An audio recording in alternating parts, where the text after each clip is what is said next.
Warren Hastings 1772 से 1785 और Cornwallis 1786 से 1793 के युद्ध। कॉर्नवालिस 1766 में उन्होंने मैसूर के हैदर अली पर हमले में हैदराबाद के निज़ाम का, फिर 1775 में अंग्रेज़ों का मराठों से टकराव हुआ, जिसमें बालक पेशवा माधवराव द्वितीय के समर्थक नाना फडणवीस के नेतृत्व में एक ओर थे और रघुनाथ राव के समर्थक दूसरी ओर थे। इस कारण वे मराठों के साथ एक लंबी लड़ाई में उलझ गए, जो 1775 से 1782 तक चली। इस बीच दक्षिण भारत के शासक अपने बीच अंग्रेज़ों की उपस्थिति में बहुत दिनों से चिढ़े। हैदराबाद अली और निज़ाम ने कंपनी के खिलाफ युद्ध छेड़ दिया। इस तरह अब अंग्रेज़ों को मराठों, मैसूर, हैदराबाद के शक्तिशाली गठजोड़ का सामना करना पड़ा। भारत में इस समय अंग्रेज़ों का नेतृत्व जोशीला और अनुभवी गवर्नर जनरल वारेन हेस्टिंग्स कर रहा था। 1782 की सलम्बई की संधि के साथ शांति स्थापना हुई। इस युद्ध में, जिसे प्रथम आंग्ल मराठा युद्ध कहा जाता है, किसी की जीत नहीं हुई। इस बीच 1780 में हैदर अली से एक बार फिर युद्ध आरंभ हो गया। कूटनीतिक ने एक बार फिर वारेन हेस्टिंग्स ने निज़ाम को गुंटूर का जिला देकर तोड़ लिया और उसे ब्रिटिश विरोधी गठजोड़ से अलग करा दिया। 1700 इस तरह उसकी सेना का एक बड़ा भाग मैसूर के साथ युद्ध से मुक्त हो गया। जुलाई 1781 में आयरकूट की कमान में ब्रिटिश सेना ने पाटोनोवो में हैदर अली को हराकर मद्रास को बचा लिया। दिसंबर 1782 में हैदर अली की मृत्यु के बाद उसके बेटे टीपू सुल्तान ने युद्ध जारी रखा। दोनों में से कोई भी पक्ष दूसरे को हराने की स्थिति में न था, इसलिए उन्होंने मार्च 1784 में शांति संधि कर ली और एक दूसरे को जीते हुए सारे इलाके लौटा दिए। मैसूर के साथ अंग्रेज़ों का तीसरा टकराव उनके लिए अत्यधिक लाभदायक सिद्ध हुआ। दोनों के बीच 1789 में फिर युद्ध भड़क उठा। अंत 1792 में टीपू सुल्तान की हार हुई। श्रीरंगपट्टन में हुई संधि के अनुसार टीपू ने अपना आधा राज्य अंग्रेज़ों और उसके सहयोगियों को दे दिया और साथ ही 330 लाख रुपए हर्जाना भी दिए।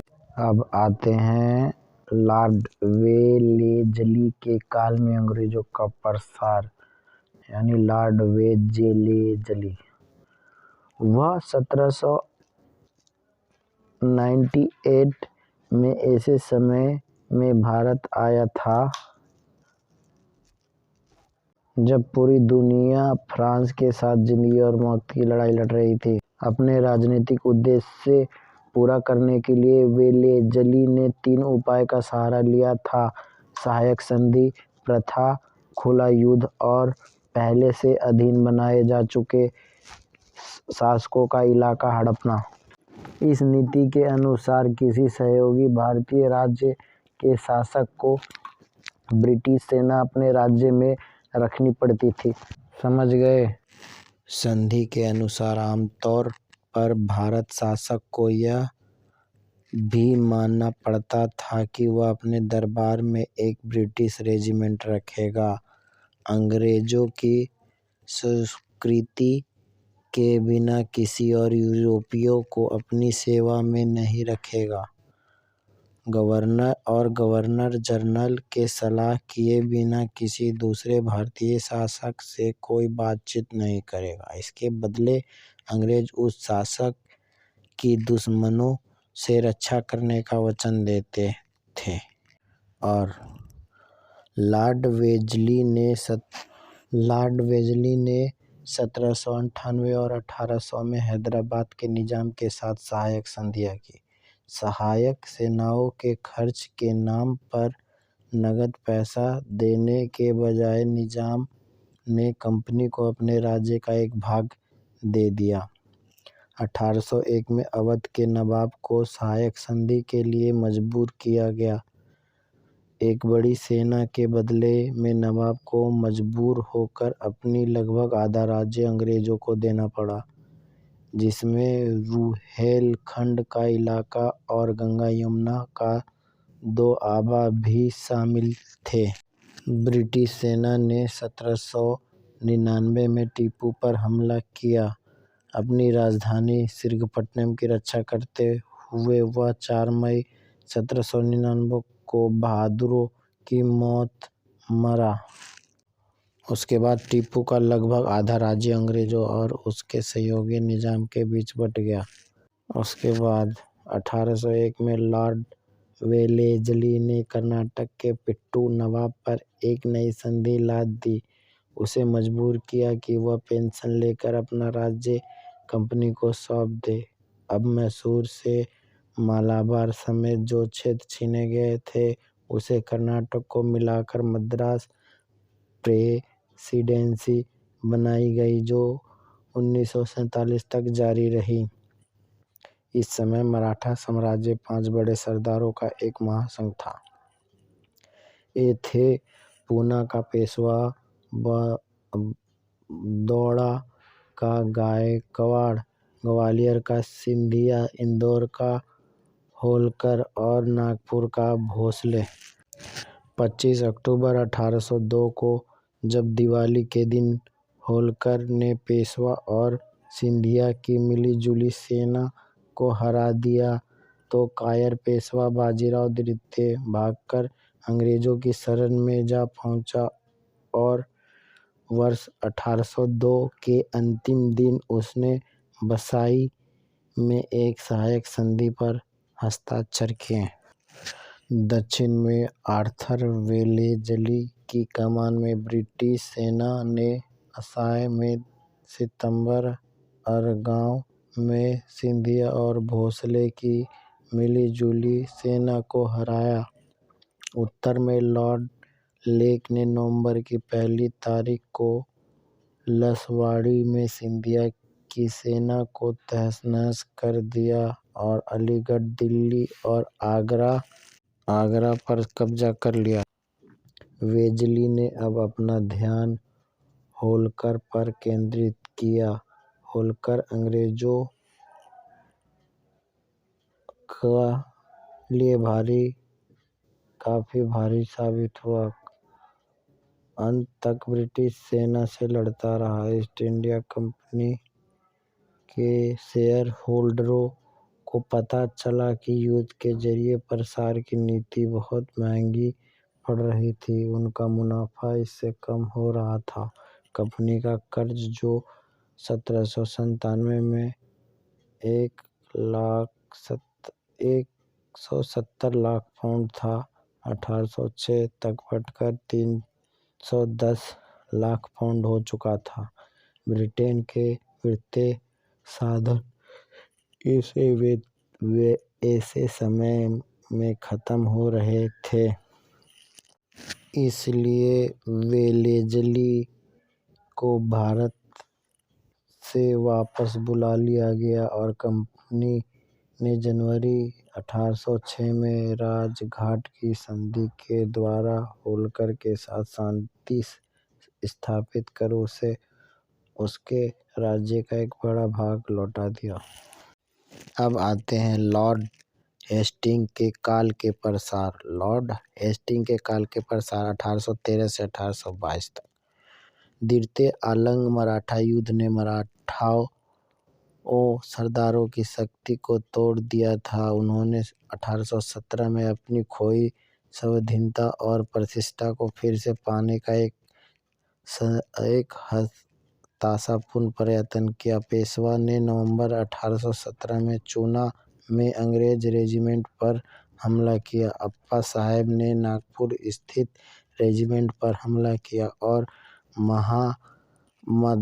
मधवराव होलकर युद्ध की तैयारी करने लगा। गवर्नर जनरल लॉर्ड हेस्टिंग्स 1813 से 1822 ने पूरी ताकत के साथ जवाबी हमला किया। उसने सिंधिया को ब्रिटिश अधीनता स्वीकार करने को मजबूर किया और पेशवा भोसले और होलकर की सेनाओं को हराया। पेशवा को गद्दी से उतारकर और पेंशन देकर कानपुर के पास बिठूर में बैठा दिया।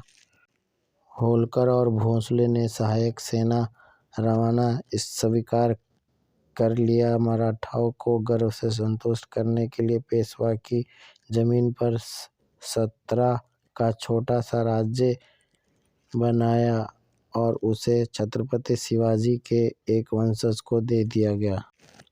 राजपूताना के राज्य कई दशकों से सिंधियों और होलकर के प्रभुत्व में थे। उन्होंने तत्काल ही अंग्रेजों की अधीनता स्वीकार कर ली थी। इस तरह 1818 तक पंजाब और सिंध को छोड़कर पूरा भारतीय उपमहाद्वीप अंग्रेजों के नियंत्रण में आ चुका था।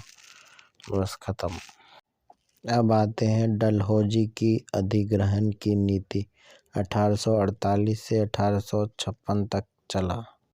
लॉर्ड डलहौजी 1848 से गवर्नर जनरल बनकर भारत आया। वह शुरू से ही इस बात पर आमादा था कि बड़े इलाके पर संभव हो प्रत्यक्ष ब्रिटिश शासन स्थापित किया जाए।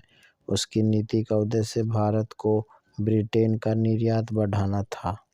लॉर्ड डलहौजी ने अपनी अधिग्रहण की नीति के लिए जिस साधन का सहारा लिया वह था राज्य विलय का सिद्धांत। Doctrine of lapse. इस सिद्धांत के अनुसार अगर किसी सुरक्षा प्राप्त राज्य का शासक बिना एक स्वाभाविक अधिकारी के मर जाए तो उसका राज्य उसके दत्तक उत्तराधिकारी को नहीं सौंपा जाएगा।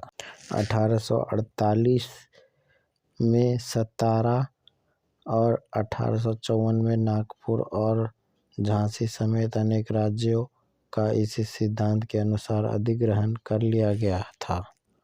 डलहौजी ने अनेक भूतपूर्व शासकों के अधिकारों को मान्यता देने और उन्हें पेंशन देने से भी इनकार कर दिया। इसी तरह भूतपूर्व पेशवा बाजीराव द्वितीय जिसे बिठूर का राजा बना दिया गया था, जब वो मरा तो डलहौजी ने उसका वेतन या पेंशन उसके दत्तक पुत्र नाना साहब को देने से इनकार कर दिया। अंत में डलहौजी ने अवध की जनता की दशा पंजाब की विजय। जून 1849 में महाराजा रणजीत सिंह की मृत्यु के बाद पंजाब में राजनीतिक अस्थिरता फैल पड़ी। ताबड़तोड़ सरकारें आई और गई। भ्रष्टाचार नेताओं का बोलबाला हो गया। इसके बाद अंग्रेज सतलज पार 5 नदियों के देश को लालच भरी निगाहों से देखने लगे। हालांकि उन्होंने 1809 में रणजीत सिंह के साथ स्थायी मित्रता की संधि पर हस्ताक्षर किए थे। पंजाब की सेना को विश्वास हो गया कि अंग्रेज पंजाब पर कब्जा करने पर आमादा थे। फिर पंजाब की सेना ने जवाबी कार्रवाई की। प्रधान सेनापति लॉर्ड गफ और governor general lord Hastings Firozpur की ओर बढ़ रहे। इस तरह 13 दिसंबर 1845 को दोनों के बीच युद्ध छिड़ गया। विदेशी खतरे के आगे हिंदू, मुसलमान और सिख फौरन एक हो गए। प्रधानमंत्री राजा लाल सिंह और प्रधान सेनापति मिसर तेज सिंह का शत्रुओं के साथ गुप्त पत्र व्यवहार जारी था। पंजाब की सेना हार स्वीकार करने और 8 मार्च 1846 को लाहौर में एक अपमानजनक समझौते पर हस्ताक्षर करने के बाध्य हो गई। अंग्रेजों ने जालंधर के दबाव को हड़प लिया और 50 लाख रुपए नकद लेकर जम्मू और कश्मीर को राजा गुलाब सिंह डोगरा के हवाले कर दिया।